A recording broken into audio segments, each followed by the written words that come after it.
Les PropTech Digital Days, saison 2. Un événement organisé par le label Rent pour découvrir les innovations dans la PropTech les 31 mars et 1er avril 2021. Bonjour à tous, bienvenue dans cette seconde édition des PropTech Digital Days by Rent. On est ensemble pour 2 jours, 2 jours pour découvrir l'innovation dans l'immobilier, 2 jours pour partager, pour échanger, 20 conférences, 32 ateliers, 4 Startup Labs à voir ou à revoir en live et en replay. Le programme est en ligne, c'est à vous de choisir. Rent, c'est aussi un accélérateur de business, vous le savez. Cette édition, c'est plus de 120 acteurs de la PropTech qui sont présents sur la marketplace et qui se présentent à vous avec des vidéos, des présentations. Vous pouvez bien évidemment prendre rendez-vous avec eux et faire des rendez-vous en visio. Ils proposeront également des webinars en ligne. On est parti pour 2 jours et on commence tout de suite avec une conférence en live. C'est Nathalie Gardès qui va vous présenter tout ça. Nous, on se retrouve à 13h pour le JT de la mi-journée avec l'ami Vincent Lecamus, spécialiste de la PropTech. Préparez vos questions et vos suggestions. D'ici là, bon PDD à tous.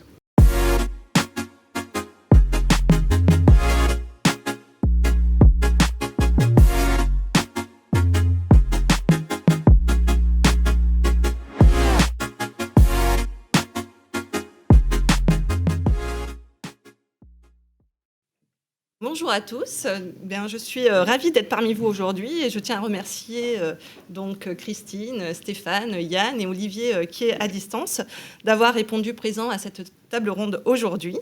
Cette table ronde, elle fait suite à une étude qualitative que j'ai conduite sur la période de juillet à septembre 2020. L'objectif, c'était de comprendre comment les acteurs avaient mené leur stratégie, comment ils avaient pris leurs décisions dans une situation d'incertitude très forte, comment finalement ils s'étaient adaptés, comment ils avaient innové et comment, in fine, ils avaient prospéré face à l'adversité et dans l'imprévu. Je vais faire une petite présentation sur le contexte. Le coronavirus a été pour vous tous dans la profession et puis hors de profession, une surprise majeure qui a révolutionné finalement la vie de vos entreprises, qui ont remis à plat tous les plans stratégiques que vous aviez élaborés, les prévisions aussi que vous aviez envisagées. On pourrait emprunter à Nassim Taleb l'expression de signe noir ou encore à Calvec d'épisodes cosmologiques pour qualifier la Covid, tant l'événement était imprévisible et tant sa portée a eu des conséquences vraiment exceptionnelles. Vous avez dû affronter une situation d'urgence, qu'on peut aussi qualifier d'extrême, parce qu'il y a eu une pression temporelle très forte et puis des degrés d'évolutivité aussi assez importants. Et on pourrait dire que ça continue encore aujourd'hui. Ce contexte a mis vos organisations sous tension, posant des problématiques de survie et donc de résilience. Donc c'est ce qu'on va un petit peu aborder aujourd'hui. D'ailleurs, ce concept, on en parle beaucoup. Il est défini comme étant un processus dynamique qui conduit à un résultat adaptatif face à l'adversité. Pour autant, cette définition est un peu floue et surtout peu opérationnelle. On pourrait se demander concrètement quelles sont les capacités distinctives des entreprises qui sont résilientes. Alors, pour pouvoir analyser la résilience de vos organisations, je me suis tournée vers les études qui étudient les entreprises qui ont survécu face à un choc important, et un choc inattendu surtout. Alors, ces études, elles mettent en lumière 3 défis qu'une entreprise doit surmonter face à la crise pour entrer dans un processus résilient. 3 défis auxquels sont associées des capacités. Donc, la crise, c'est d'abord, et vous allez l'aborder, un défi cognitif. Et ça suppose d'avoir des capacités d'analyse, des capacités à donner sens, à comprendre une situation pour pouvoir s'adapter et prendre les actions nécessaires. Ensuite, c'est un défi stratégique aussi. Il faut s'adapter, se renouveler, bricoler, entrer dans l'action, abandonner les stratégies du passé pour pouvoir avancer. Et enfin, c'est un défi idéologique parce qu'il va falloir aussi, peut-être encore est-il trop tôt, s'approprier les leçons de cette crise, se réinventer et donc se redéfinir. Voilà, donc nous allons aborder le temps de cette table ronde, la façon dont vous avez abordé finalement ces 3 défis. Et donc je vais commencer à vous poser quelques questions. Donc Olivier, Stéphane, Christine, Yann, lorsque l'annonce du confinement est tombée, qu'est-ce que ça a représenté pour vous? Comment vous avez donné sens à la situation? Qu'est-ce que ça a impliqué pour vos organisations? Et comment vous avez pris vos décisions? Christine. Plein de questions, tout ça. Donc effectivement, quand la décision, en tout cas, de confiner est arrivée, ça a été un peu comme au bord du gouffre. On s'est dit, voilà, on est au pied du mur, il va falloir qu'on agisse et qu'on réagisse. Avec déjà une vraie volonté, nous avons des agents immobiliers sur le terrain qui attendent beaucoup de la tête de réseau. Donc il fallait prendre des décisions pour leur permettre d'abord de passer au mieux cette situation et de se dire que dans l'incertitude de cette période de confinement, est-ce que ça allait durer 1 mois, 2 mois, 3 mois, 6 mois, c'est vrai qu'on avait peu de signes avant-coureurs, ça a été de dire voilà, il faut qu'on trouve une solution déjà pour les rassurer et faire en sorte au niveau de notre réseau de dire on va alléger la partie financière pour déjà éviter qu'il y ait ce poids intellectuel dans la tête des associés et leur permettre d'être beaucoup plus sereins en se disant voilà, je peux voir sereinement au moins le plus possible, donc c'est ces quelques mois qui vont passer. Donc, encore une fois, je me dis, on se pose même pas la question de savoir qu'est-ce qu'on doit décider, comment on doit le faire. C'est-à-dire que je pense que quand on est dirigeant à haut niveau, on a une vraie faculté à se poser tout de suite en disant, voilà, on fait. Donc, on fait et on est dans l'action. Et c'est pas mes confrères qui sont autour de la table qui vont me contredire. Je sais qu'ils sont aussi hyper actifs. Il y a eu un problème de son, annonce que tout est réglé. Il y a eu un problème de son, tout est réglé. Apparemment. C'est bon. Stéphane ? Alors déjà l'annonce, évidemment je suis d'accord avec Christine, mais l'annonce, je me souviens, c'était le vendredi avant le 16 mars, et c'est vrai que c'est un peu comme un choc, même si on a été prévenu déjà depuis près d'une semaine, puisque nous on avait déjà eu le temps, je crois, de mettre tout le monde sous VPN et les réseaux privés pour pouvoir travailler à partir de la maison, parce que l'annonce était déjà là depuis près d'une semaine, en tout cas on l'attendait, donc on s'y était préparé. Cependant quand même on ne sait pas trop à quelle sauce on va être mangé, on n'a pas de visibilité sur la sortie, on ne sait pas à quel moment on va en sortir. Donc la toute première chose, c'était la question, c'est la santé, quoi. Parce que le cas de pandémie, on n'a pas vécu tant de pandémies que ça, qu'on n'a pas vécu la peste ou les fièvres jaunes, on a eu le sida, mais c'est pas du tout de la même manière, on n'a jamais été confiné. Donc là, c'est vraiment, d'ailleurs le président le dit, c'est un état de guerre. Donc la première démarche, c'est d'abord mettre tout le monde à couvert, quoi. C'est tout le monde, la santé qui prime. Et ensuite, les décisions viendront et se prendront quand même, somme toute, assez vite, comme dans toutes les périodes de crise. On se retrouve à avoir des comportements exceptionnels. Ça met très en avant, très en lumière les très bons comportements, les mauvais aussi, malheureusement. Et donc, on a tout le monde qui déploie. C'est pas le dirigeant qui décide de tout, c'est tout le monde se met en action et de façon assez forte face à la crise. Et c'est du coup, le dirigeant, on revient à animer plutôt qu'à décider. Yann ? Oui, alors c'est vrai que si on revient un peu plus d'1 an en arrière, on la voyait venir, cette période. On voyait ce confinement venir, les chiffres et les indicateurs qui nous étaient communiqués au quotidien, l'état de l'Italie qui était dramatique, les industriels qui produisaient du gel hydroalcoolique et puis nos informations qu'on avait pêchées de ça, de là. Donc on s'est préparé, comme mes confrères, on s'est préparé d'une manière logistique, sur des accès pour travailler à distance avec des VPN, pour doter toutes les équipes sédentaires de téléphones portables, d'ordinateurs portables. Et puis il y a eu l'annonce. Bon, on a quand même pris une claque au moment de l'annonce. Et ça y est, le match qu'on s'est préparé à jouer, mais qu'on ne voulait pas jouer, il est là. Il va falloir le jouer. Et puis, comme ça a été évoqué par Christine et par Stéphane, d'abord, en effet, mettre à l'abri les hommes et les femmes. Donc, ça commence par sa famille, égoïstement. Ensuite, les hommes et les femmes du réseau. Et puis ensuite, penser à mettre à l'abri les entreprises. Et très rapidement, on a compris une chose, c'est qu'on n'allait pas avoir de réponse à toutes les questions qui allaient se poser au quotidien, ou en tout cas que les réponses interviendraient après la guerre, et qu'il allait falloir être créatif. Alors au quotidien, comment on gère des états des lieux de sortie, comment on gère des compromis qui sont censés se signer la semaine prochaine, comment on va gérer finalement du chômage partiel. Donc il a fallu être très créatif et bricoler et construire ces réponses, donc archi-communiquées. On a une vraie responsabilité, c'est se dire, voilà, on a des équipes sur le terrain, et je pense notamment aux équipes commerciales, en se disant, voilà, ils se retrouvent du jour au lendemain, et comment on les tient, et comment on les maintient avec le moral, sous pression, pour qu'ils continuent à être occupés, parce que on avait tous une vraie conviction, c'est qu'on ne peut pas être à l'arrêt.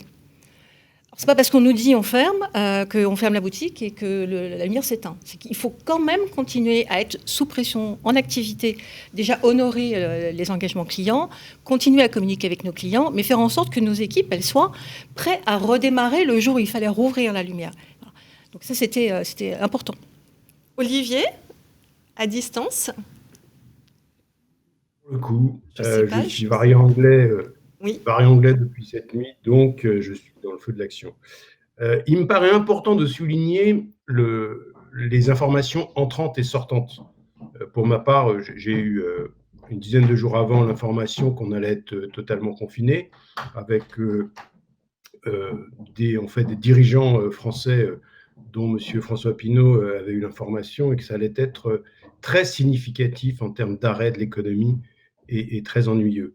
Donc, je trouve que, recevoir l'info le plus tôt possible, ensuite la partager avec son COMEX pour déjà dégonfler l'abcès, si je puis dire, parce que le temps et la réflexion permettent de débuter la maîtrise du sujet. Et quand on commence à maîtriser, on rentre dans l'action. Et donc là, il y a un va-et-vient et des décisions se prennent immédiatement. La première, c'est la gouvernance, bien évidemment. Tac, tout de suite, on met son équipe sur le pont. Et on donne les consignes. Et les premières, vous l'avez cité, c'est bien évidemment fermer les locaux, prendre toutes les protections physiques. Et pour ça, préparer des ordinateurs, préparer toutes les connexions pour le travail à distance. Et ensuite, mettre les locaux sous alarme, puisque nous avons pris la décision, j'ai pris la décision de fermer totalement notre siège. Et derrière commence le change management. Tout de suite, on rentre dans après avoir alloué bien évidemment les tâches et les fonctions.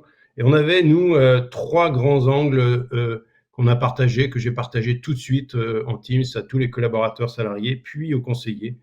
Le premier, c'était préserver l'emploi, préserver la compétitivité, préserver la trésorerie. Donc, on s'est mis, l'action 1, c'était quand même de se protéger. Protéger, le mot guerre a été employé par le président et repris il y a quelques secondes, mais on voit bien qu'on avait une agression externe, et face à cette agression externe, il fallait être très réactif. Et on a pris la décision d'être plutôt actif que réactif, c'est-à-dire anticiper la réflexion, l'action et l'adaptation, et que je mettrai tout ça dans le change management, parce que ça a été la ressource clé, ça a quand même été les équipes.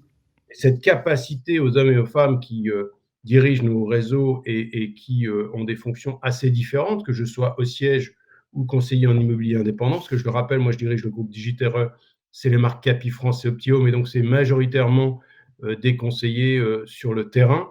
Et donc, on a eu cette mise en route de systèmes de techno, très important pour le lien, entre autres, et d'allocation des tâches. Ça allait de la relation avec les actionnaires, la relation, moi je suis administrateur de l'UNIS, du syndicat de l'immobilier, on a eu des réunions tous les jours, un COMEX matin et soir pour faire le point et avancer très très vite, décider très vite, et partager l'information avec nos collaborateurs pour qu'ils puissent rentrer en action avec 4-5 axes majeurs sur lesquels je reviendrai. Mais voilà, oui, effectivement, tout va très, très vite. La qualité de l'information, la qualité de la distribution de l'information pour aider chacun à la digérer et à se mettre en mouvement, ça a été critique. Je vais rebondir sur votre discours, Olivier. Effectivement, cette nécessité de récupérer l'information pour mieux décider. Donc, au premier rang desquels la gouvernance, vous avez serré le nombre de réunions avec votre équipe proche. Vous ne l'avez pas évoqué. Vous allez peut-être y revenir. Je crois que, Yann, c'était à votre initiative. Vous aviez créé un groupe WhatsApp, avec des têtes de réseau pour partager. Je sais que chacun d'entre vous avait vous êtes connecté vraiment de très près à votre équipe proche, de façon beaucoup plus fréquente. Est-ce que vous pourriez l'évoquer, s'il vous plaît, un petit peu ? Alors, il y avait déjà un groupe WhatsApp, puisqu'on travaille au quotidien avec les réseaux depuis longtemps. Il faut quand même pas l'oublier et le remettre en perspective, parce que c'est un des points forts qui nous a permis aussi d'avancer rapidement et d'avancer de manière solidaire. On a constitué ensemble la MEPI, l'association de partage des mandats exclusifs. On y siège régulièrement, on s'y retrouve. On a cofondé bien ici avec les réseaux historiques également. Donc on a cette habitude du partage, et c'est vrai qu'on a su montrer notre différence lors de ces périodes, en termes de communication, on a été les seuls à savoir communiquer ensemble, comme un seul homme ou une seule femme, vers l'extérieur. On a multiplié ces canaux de communication, et puis évidemment en interne, mais comme ça a été évoqué, mais je ne vais pas revenir trop là-dessus, toutes les entreprises ont archi-communiqué justement pour être dans la création de solutions. C'est ce que j'évoquais tout à l'heure. Il n'y avait pas de solution, il n'y avait pas de réponse.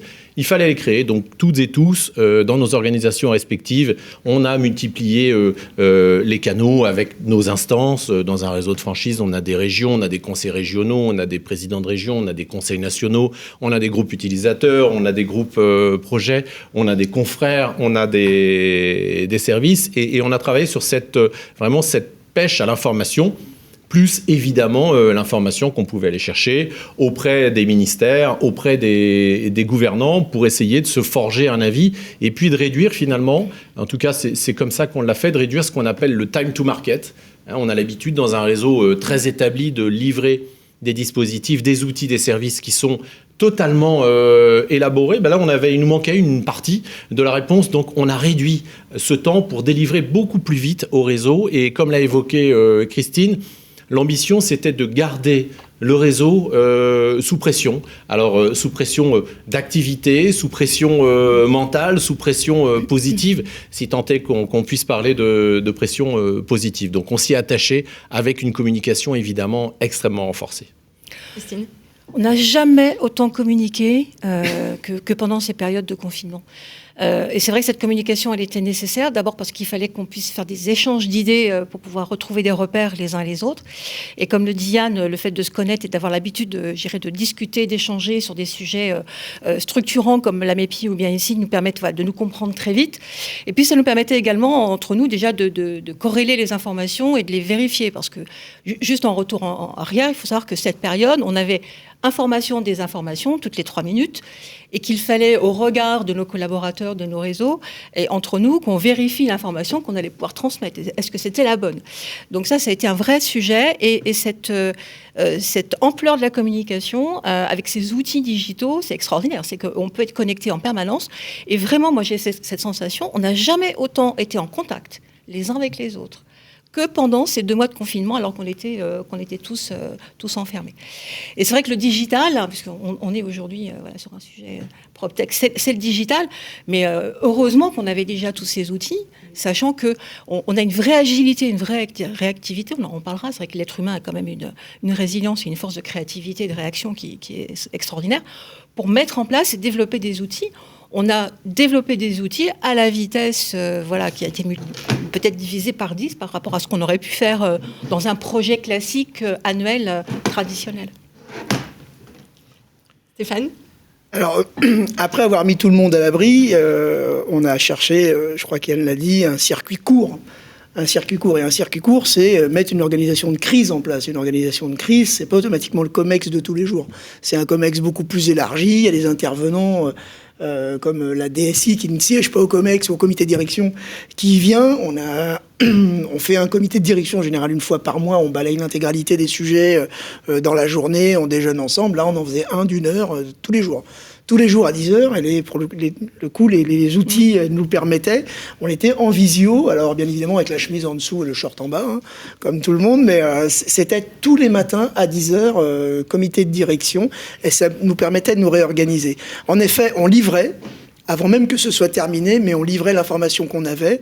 Une très très grande connexion avec le réseau au travers des consultants qui organisaient des réunions quasi tous les 2 jours, des réunions régionales en visio, mais des points de 10-15 minutes seulement pour informer sur ce qui se passait ou ce qui allait arriver.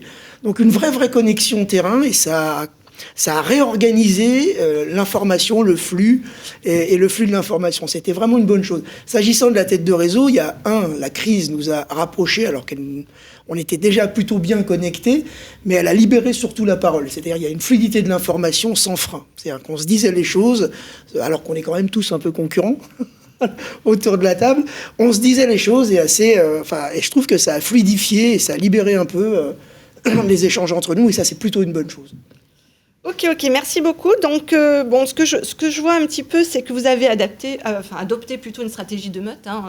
Vous avez agi ensemble pour finalement mieux survivre, mieux partager l'information, mieux partager les représentations, parce que malgré tout, et ça par rapport aux interviews que nous avions faites ensemble, cette crise a quand même été une rupture dans vos modèles mentaux. Vous n'aviez jamais vécu ça. Enfin, il faut quand même le rappeler. C'est quelque chose quand même de très fort. Et là, en situation de grosse incertitude, il faut partager ces représentations, agir de concert.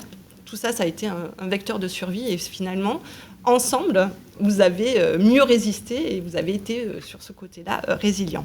Alors, il y a quelques questions dans le chat, mais on y viendra tout à l'heure parce que ça décale par rapport au sujet actuel. Bon, vous l'avez un petit peu abordé. Toutefois, j'aimerais qu'on revienne sur les plans, les stratégies que vous aviez dû abandonner.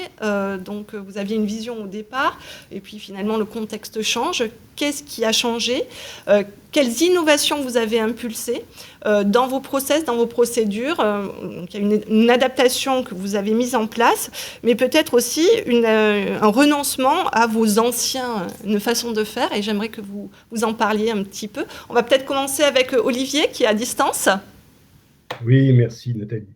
Effectivement, on a parlé des actions, je dirais plutôt matérielles, mais derrière, on a eu des déploiements. Alors nous, dans nos modèles, on avait la chance d'avoir déjà des conseillers, donc nos commerciaux en immobilier, déjà déployés en télétravail. Donc ça, c'était vraiment une force, puisqu'ils étaient déjà habitués à ne pas avoir de local pour travailler, d'agence physique. Donc c'est vrai que sur cet aspect-là, toutes les relations traditionnelles et quotidiennes avec eux étaient digitales. Mais il y avait un certain nombre, bien évidemment, de réunions, et à peu près 200 par mois, physiques, et ces réunions se sont arrêtées. Donc là, on a redéployé des conférences, on a alimenté des formations, parce que très, très, très rapidement, l'homme est fait ainsi, il s'adapte, et on va chercher les opportunités que représente cette crise. On faisait nos recrutements, par exemple, en physique, on les a basculés par des Teams chaque semaine, et on a remplacé ces rendez-vous physiques par de l'interaction digitale. La techno, en fait, elle a été là en termes de soutien, et elle a permis la faisabilité sur un plan scalable. La scalabilité, là, qu'aiment tant les Américains, cette capacité à se déployer à grande échelle. Et ça a vraiment été une force et un atout majeur, surtout quand tout est en place. On a été, par exemple, inondé d'appels téléphoniques. Heureusement, on avait changé notre solution quelques mois avant. Mais par exemple, notre CRM n'était pas adapté. Depuis, c'est devenu un projet prioritaire afin d'équiper toutes nos équipes dédiées à l'accompagnement quotidien et donc, entre autres, à la réponse téléphonique, aux webinars, aux emails, d'outils permettant de savoir qui a appelé, quelle réponse a été donnée, etc., etc. Et donc, dans le soutien des conseillers, j'ai envie de dire qu'on avait même deux axes. Un axe qui était leur activité, c'est la partie digitalisation, formation, action gouvernementale. Donc ça, c'était du quotidien. Et puis, on avait un axe plutôt financier, c'était la gratuité de nos services, le soutien financier. Parce que très rapidement, quand on voit que la crise s'installe, que le confinement est total, on voit bien qu'il faut déjà réfléchir à l'après. Et comme on a une faible visibilité sur la durée, même si on savait que ça durait au moins un mois, on a déjà rentré en mouvement pour se dire, OK, là, on la prend plus ou moins de plein fouet, mais quelle va être notre action quand on va sortir, parce qu'on n'en sortira pas indemne, et pour en sortir plus fort. Moi, j'ai beaucoup travaillé pour les Américains. Mon président disait « Transaction is my best friend ». C'est dans ces moments de crise, si je les prends correctement, c'est comme le surfeur, je surfe sur la vague et je sors grandi, plus fort. Et là, je crois vraiment qu'elle a permis une accélération de la mutation. Alors, bien sûr, ça a eu des impacts, entre autres sur les collaborateurs qui se sont énormément mobilisés pour accompagner le changement et en prendre possession et l'accélérer. Et malgré le télétravail, on voit que certains se sont énormément consacrés à encadrer cette mutation et accompagner au mieux ceux dont on a quelque part la responsabilité, parce qu'eux n'avaient pas la chance d'être sur le siège, par exemple. Et donc, on a énormément partagé, comme un grand nombre l'ont rappelé. Donc, beaucoup de soutien grâce à la techno, mais vraiment, ce n'était qu'un véhicule, parce qu'au final, cette crise, c'était que de l'humain. On a eu des décès, malheureusement, on a eu des gens très touchés. Ça, c'est que de l'humain. Et donc, la techno est au service de l'humain, et notre modèle est figital. Et je tiens à le rappeler, la techno n'était pas une finalité. Elle nous a permis de faire beaucoup de choses.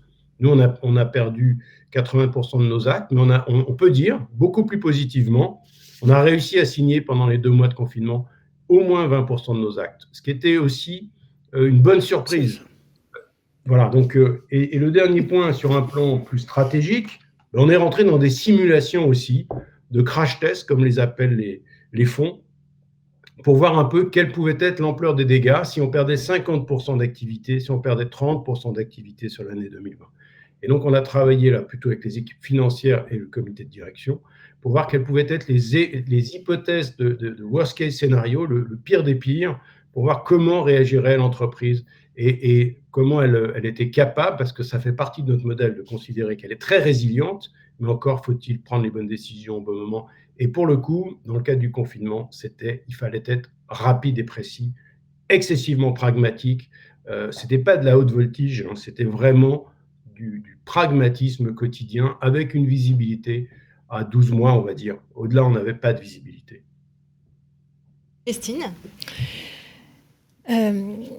C'est pas vraiment, je suis en train de réfléchir, la question, les projets qui ont été peut-être annulés. Enfin, pour notre part, il n'y a pas eu d'annulation de projet, c'est plus un calendrier qui a été reposé.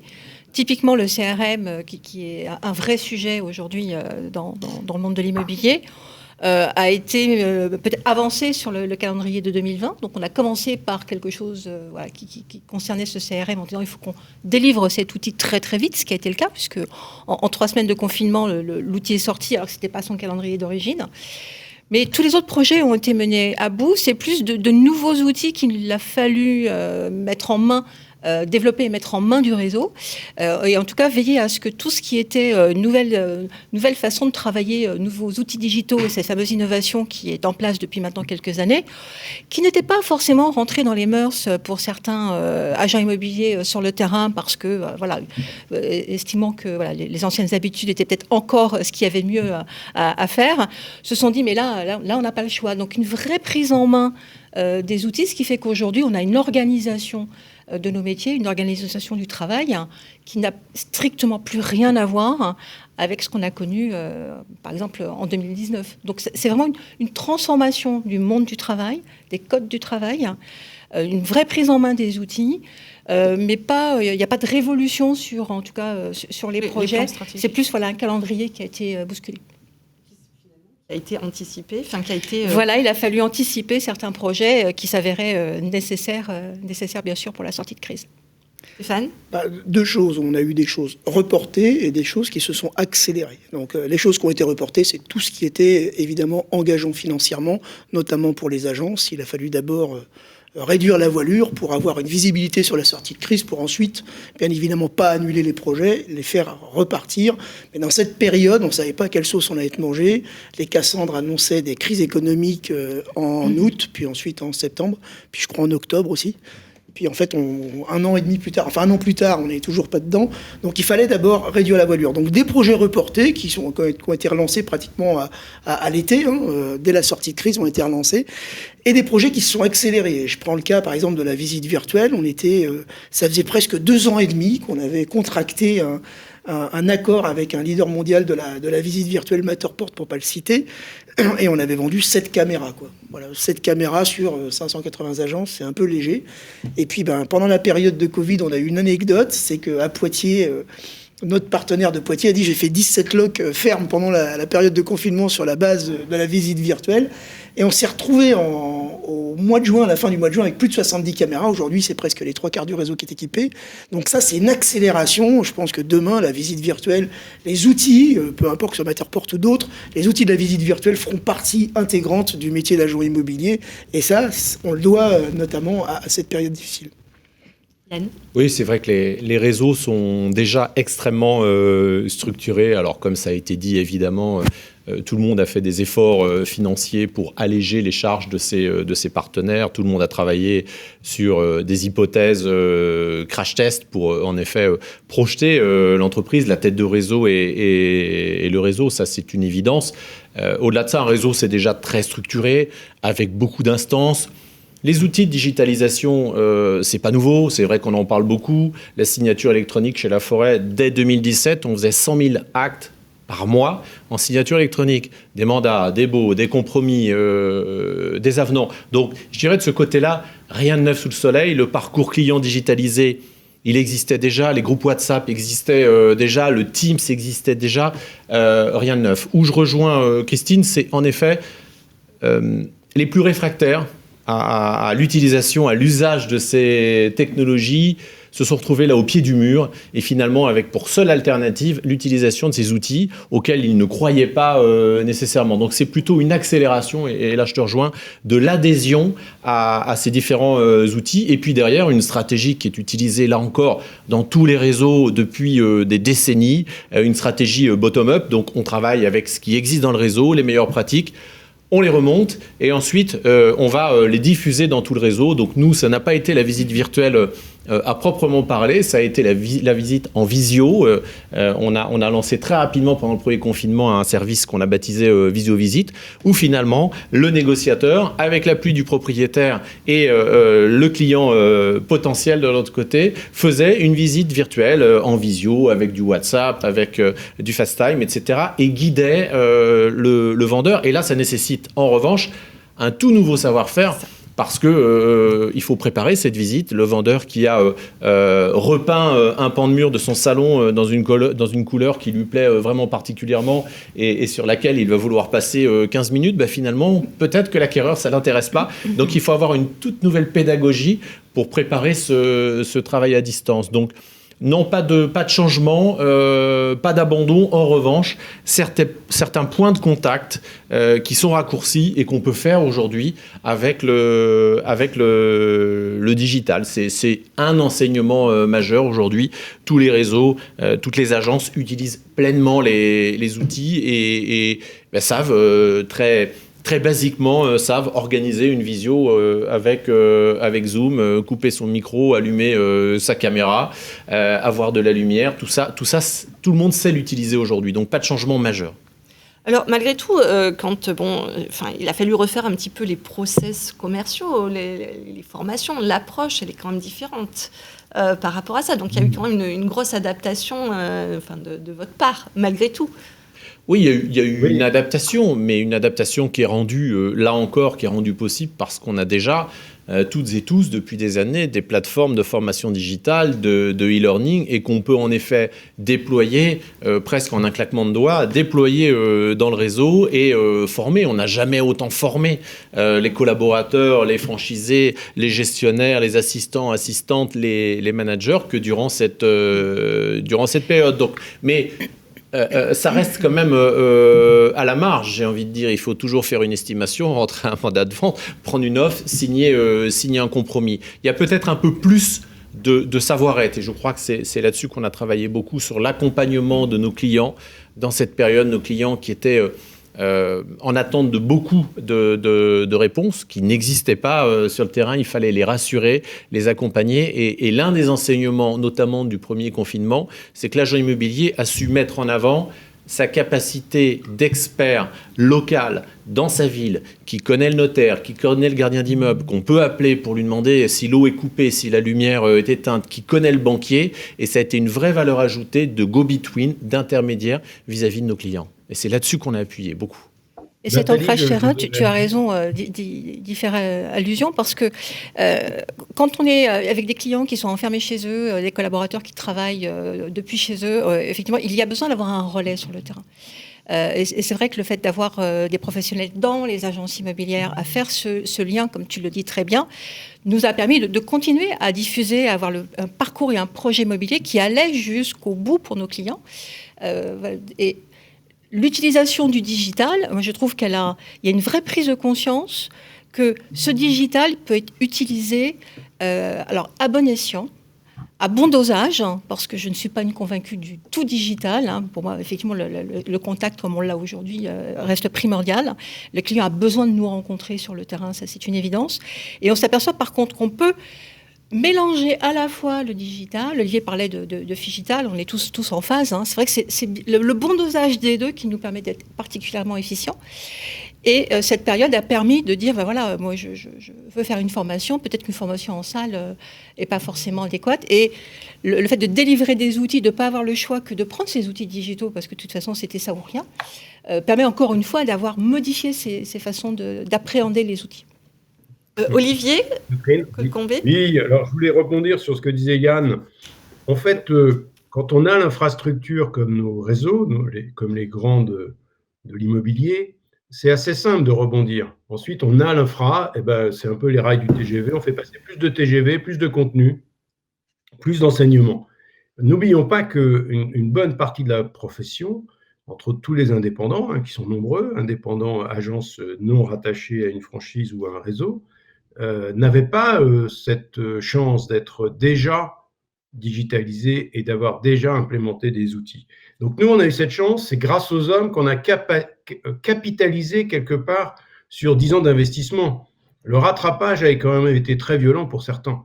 Donc je pense à eux parce que, effectivement, Yann, tu as raison, mais notre point de départ, c'est qu'on avait déjà l'équipement, on avait déjà le savoir-faire, on avait déjà des équipes digitales. Moi, dans mon COMEX, le patron du digital est membre du COMEX. C'est trop stratégique, c'est trop important. Et donc là, on partait avec un asset, avec un actif que d'autres n'avaient pas. Et après, si on a cet actif et les hommes pour déployer toutes nos initiatives, alors là, on fonce évidemment parce que la force du digital, c'est d'aller vite, c'est de toucher beaucoup de monde à la fois. Et c'est là où l'animation à nouveau est importante. On peut avoir le meilleur outil du monde. Si on n'arrive pas à rallier ses troupes pour qu'elles soient face à l'écran, c'est un peu aride comme solution. Donc voilà, ça me semble vraiment critique. Ça ne s'invente pas, il faut quand même avoir les bons collaborateurs au bon endroit. Et sur le plan des partenaires, parce qu'on n'en parle pas, je trouve qu'on a eu aussi des partenaires qui ont été très actifs, très réactifs. Moi, je vois notre assureur, il nous a passé un coup de fil, il a dit toutes les voitures qui sont à l'arrêt, je vous les mets en flotte non roulante. J'ai trouvé ça chouette pour une agence. Nos fournisseurs, on a eu des reports d'échéance immédiats, on a eu des annulations de charges avec des prestations qui étaient en partie fournies, donc c'était un vrai soutien. On n'en a pas parlé, mais on est quand même rentré dans une course où on s'est dit préparons-nous au pire. On est allé chercher les PGE comme un grand nombre d'acteurs de l'immobilier. En avait-on besoin à l'instant T, pour ma part, pour le groupe qui est solide? Non, pas du tout.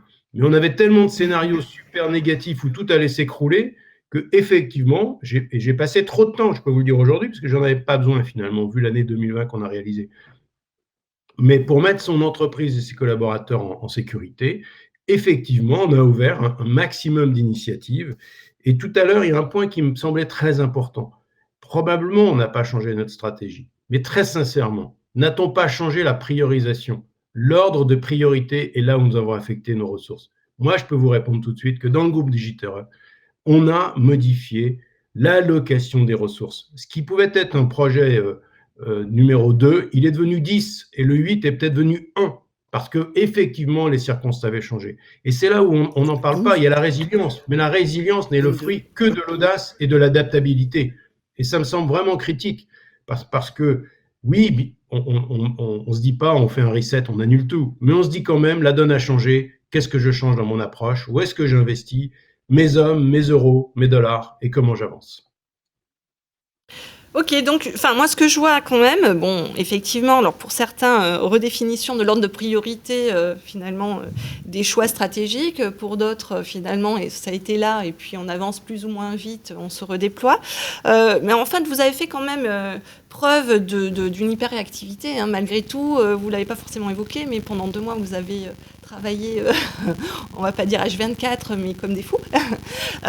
Et donc, vous avez fait preuve d'agilité, et cette agilité, bien sûr, elle a reposé sur les outils technologiques, comme vous l'avez énoncé, mais surtout sur l'engagement hors norme que vous avez fait preuve, et de vos équipes, hein, enfin vous et vos équipes, et qui a permis finalement, là aussi, en fait, de surfer sur cette crise.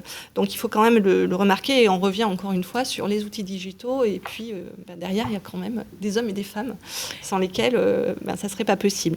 Alors le dernier point, le dernier défi, c'est un petit peu un défi idéologique, hein, donc sur les représentations. Alors ça a déjà été un petit peu abordé, on va voir vos apprentissages, les leçons que vous avez tirées. Encore que c'est un peu tôt pour tirer des leçons, mais déjà, si vous pouviez nous parler c'était il y a 1 an maintenant, donc votre ressenti aujourd'hui sur ce qui s'est passé et comment vous voyez la suite. Alors, on est dans le cadre des PDD, donc on parle de techno, on parle de PropTech, mais comme l'a souligné Christine, ce qu'on voit maintenant de manière beaucoup plus claire, beaucoup plus évidente, c'est que le parcours client est hybride. Et en effet, il va aller picorer à un moment dans du présentiel, dans du physique, à un moment dans du digital, et parfois en totale contradiction. On a des consommateurs aujourd'hui qui vont nous dire « Jamais je signerai un compromis de vente sur mon téléphone parce que j'ai besoin de le lire, j'ai besoin qu'on me l'explique. Je ne suis pas coutumier du fait, donc je viendrai dans l'agence, parce que la force des réseaux classiques comme les nôtres et historiques, c'est d'avoir des agences physiques. Je viendrai dans l'agence, et puis finalement, de se rendre compte que son compromis, il peut le signer à distance, qu'il ne peut pas se déplacer, qu'il a un certain nombre de contraintes et qu'il va le faire. Donc les clients profitent d'un parcours hybride selon les situations, selon les moments. Et ce qui est important aujourd'hui, c'est d'offrir aux consommateurs ce parcours totalement présentiel en parallèle d'un parcours totalement digitalisé, ce qui existe dans les principaux réseaux. Le deuxième enseignement, c'est que les réseaux ont quand même démontré leur solidité, leur capacité à encaisser aussi ces périodes. Que ce soit Stéphane ou moi, on fait partie d'un même groupe, donc qui regroupe La Forêt, qui regroupe Guy Hockey, qui regroupe Citia, qui n'a pas souscrit de PGE parce que le réseau était solide, était capable d'y faire face. On a ensuite, face à ça, des structures physiques. Et en franchise, les franchisés sont habitués à investir. Et ils n'ont pas eu de problème à investir dans de l'équipement pour leurs collaborateurs à ces moments-là, à leur acheter des ordinateurs portables, à leur acheter des casques, à leur acheter un équipement pour pouvoir travailler à distance, à mettre en place là aussi du VPN. Donc on se rend compte que quand même la structure franchisée, elle a des ressources et elle a de l'avenir. Après, en ce qui concerne demain, les questions qu'il va falloir se poser, c'est est-ce qu'on doit être dans une surenchère de services digitaux ou est-ce qu'à contrario, on doit être dans une utilisation plus large des services qui sont aujourd'hui sur le terrain? Comment on arrive à traduire la valeur ajoutée de l'humain? C'est un vrai sujet. On sait qu'un collaborateur aujourd'hui, il a une couche évidemment très forte de savoir-faire, de technicité, et on les forme dans nos réseaux respectifs largement là-dessus.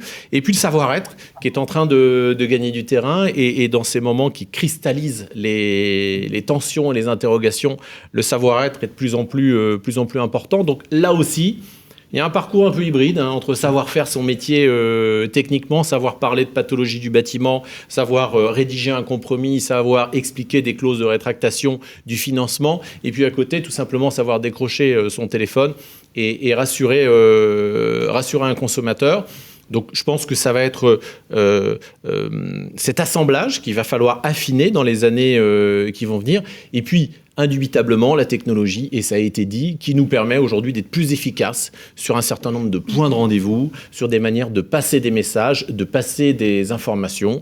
On a besoin de se retrouver, on a tous besoin et envie dans nos réseaux qui sont très structurés autour de moments importants. On a besoin de se retrouver physiquement, de parler, d'échanger, mais pour un certain nombre de sujets, On peut aujourd'hui, avec les outils qui sont disponibles, gagner du temps, gagner de la productivité et de la proactivité. Donc en résumé, pour moi, c'est ça, c'est trouver le juste assemblage entre l'humain, le digital, le savoir-faire technique, le savoir-être, le présentiel, le distanciel, et trouver ce bon assemblage pour les années à venir.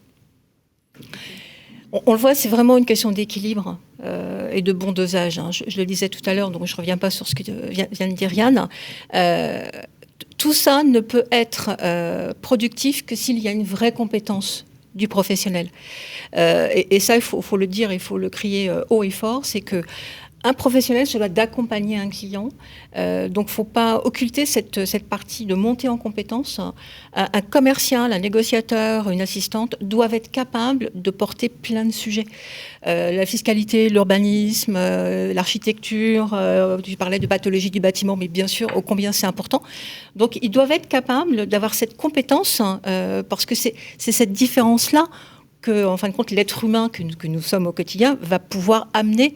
C'est mon intelligence à un moment donné parce qu'il y a une problématique et j'ai la bonne réponse parce que j'ai un savoir-faire, mais j'ai aussi une grosse compétence technique et je vais apporter le vrai bon conseil à mon client.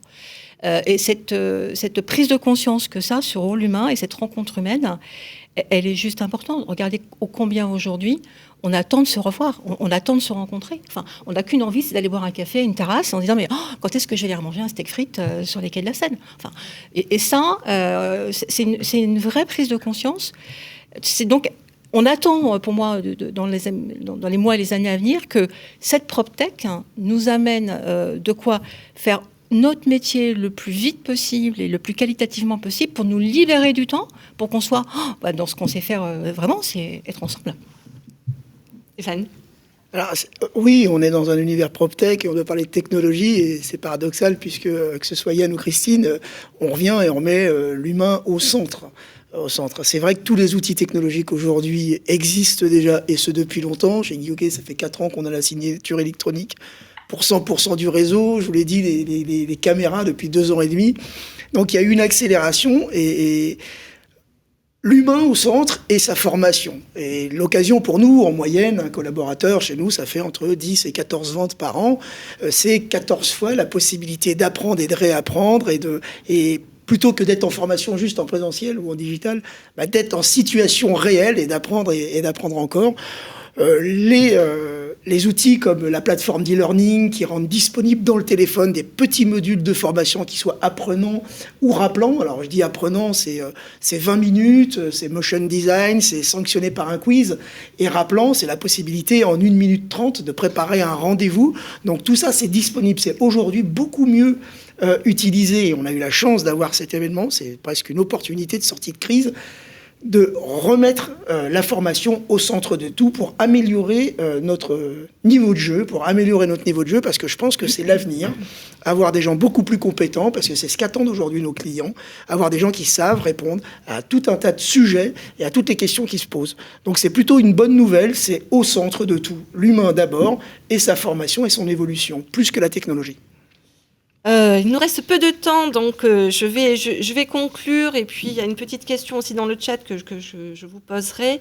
Alors, bon, moi, ce que je vois, malgré tout, et puis par rapport aux entretiens que nous avions effectués, vous avez été quand même conduit à alléger et à simplifier vos procédures, malgré tout, pour gagner en agilité.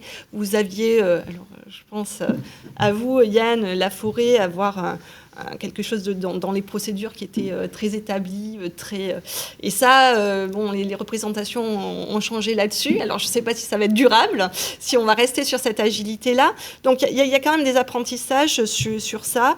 Une prise de conscience qu'on peut tout faire à distance avec certaines limites, hein, Christine. Effectivement, on a la présence sociale, elle peut se faire effectivement via les outils digitaux, mais la rencontre, le lien, ce qui se passe en présentiel, et on ne l'a pas abordé, on l'abordera certainement à la prochaine édition du Salon RENT, mais tout l'enjeu du management à distance, hein, parce que comment on implique les équipes, et je pense à Olivier Colcombé, on en avait parlé lors de notre entretien, c'est que voilà, en fait, tout le langage corporel via un écran, il est plus compliqué. Comment on engage les gens? Bon, ils sont derrière Zoom, est-ce qu'ils y sont, est-ce qu'ils sont pas, ou Teams, enfin, etc.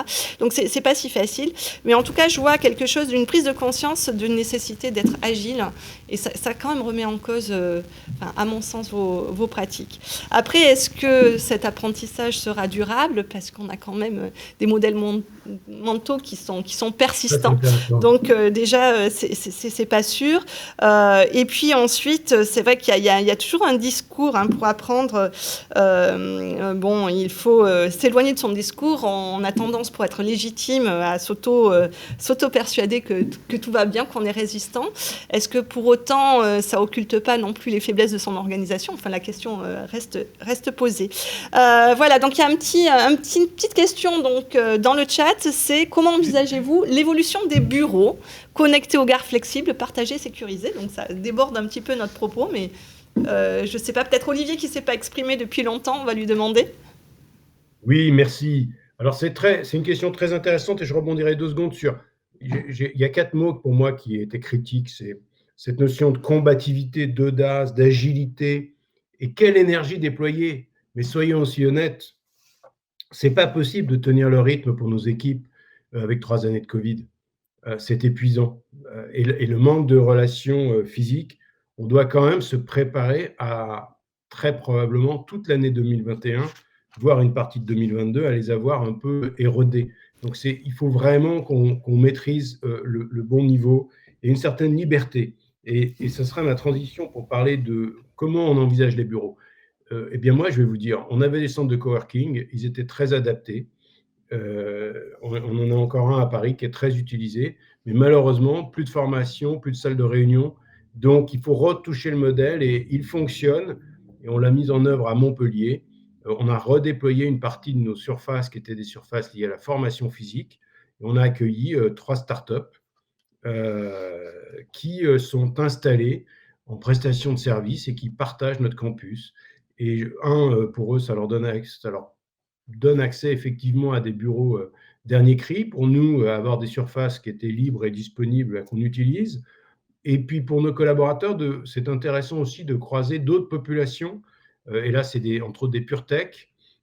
Donc tout ça, ça va évoluer, bien évidemment, des plus petites surfaces pour des petites équipes un peu modulaires, mais qui louent 24/24 les locaux, parce qu'ils ont besoin, malgré tout, comme tout un chacun, de lieux de rencontres et de rendez-vous. Et l'autre aspect, c'est que sur nos collaborateurs, nous, on est 5% en télétravail, par précaution, mais je constate quand même qu'un certain nombre viennent pratiquement 1, 2, voire 3 jours par semaine, même si on limite, on a des histoires de planning, etc., pour être vraiment respecter les règles barrières.